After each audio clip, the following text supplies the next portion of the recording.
ఎక్కడికి వస్తున్నావు? ఇతరుల బహుమతి వచ్చినప్పుడు అనుమతి తీసుకోవాలని నీకు తెలియదా? ఎందుకంటే ఎక్కడి నుంచి బయటకు వెళ్ళు. ఎప్పుడు నేను మాట్లాడేది?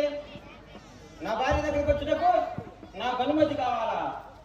అదే కాక నన్ను బయటికి పోమందివా? మీరు చెప్పేసేది ఏమైనా అర్థం ఉన్నదా? లేక మధ్య భ్రమించి మాట్లాడుతున్నారా? సంసోను, నీ ఉన్నది సరిగానే ఉన్నది. నేను మతి భ్రమించి మాట్లాడలేదు. ఇప్పటి వరకు నీది అనుకున్న భార్య నేను వేరొకరి భార్య. ఆ భార్య అధికారం నీకు లేదు. నాతో వివాహం జరిగి నాకు భార్య అయినా ఇప్పుడు వేరొకరి భార్య ఎలా అవుతుంది? నీవు నీ పనులు వెళ్ళి చాలా కాలం వరకు తిరిగిపోవడం వల్ల నీ భార్యను నేను ద్వేషించడం కలిసి నీ భార్యను నీ స్నేహితునిచ్చి వివాహం చేసుకుంది. రే మూర్ఖుడైన ఫిలిస్తీయుడా, ఎంత పని చేసావురా, ఎంత పని చేసావురా! నేను ఎంతో ప్రేమించి నా తల్లిదండ్రులు సైతం బెదిరించి వివాహం చేసుకుంటే ఆ వివాహ బంధాన్ని నీవు నీ కుమార్తె ముక్కలు చేశారు కదరా, ముక్కలు చేశారు కదరా, ముక్కలు చేశారు కదరా, ముక్కలు చేశారు కదరా. ఈ వివాహ విషయంలో తప్పు జరిగినది. దానికి బదులుగా నా చిన్న కుమార్తెని నీకు ఇచ్చే వివాహం చేసుకున్నాను. ఆమె నీ మొదటి భార్య కంటే సౌందర్యవతి. ఆమె కంటే నిన్ను బాగుగా చూసుకోవాలి.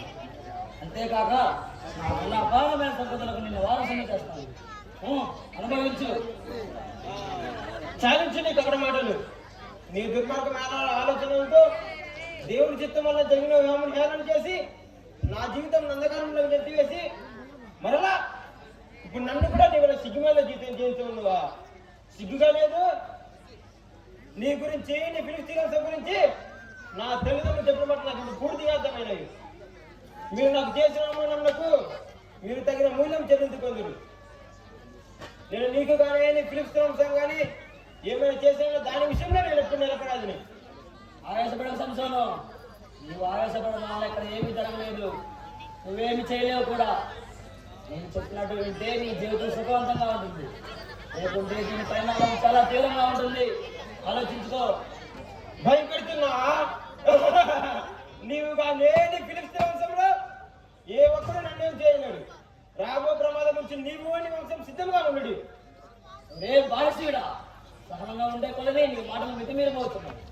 నా కింద నా చెల్లి కింద బానిసగా బతికే నీకు చిన్న కుమార్తె నీ వివాహం చేయడం నేను చేసిన తప్పు. పోరాపో, ఇక్కడ నుంచి బయటికి వెళ్ళు. ఇక్కడే ఉంటే నీ ప్రాణాలు నీకు తక్కువ. మోసగించలే కాక బానిస అని పిలుస్తావా? ఎంత అహంకారము! మీరు ఒక్కడే బ్రతకలేను.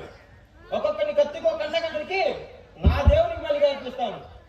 అధిక ప్రసంగం ఆపి ఇక్కడి నుంచి బయటికి వెళ్ళు.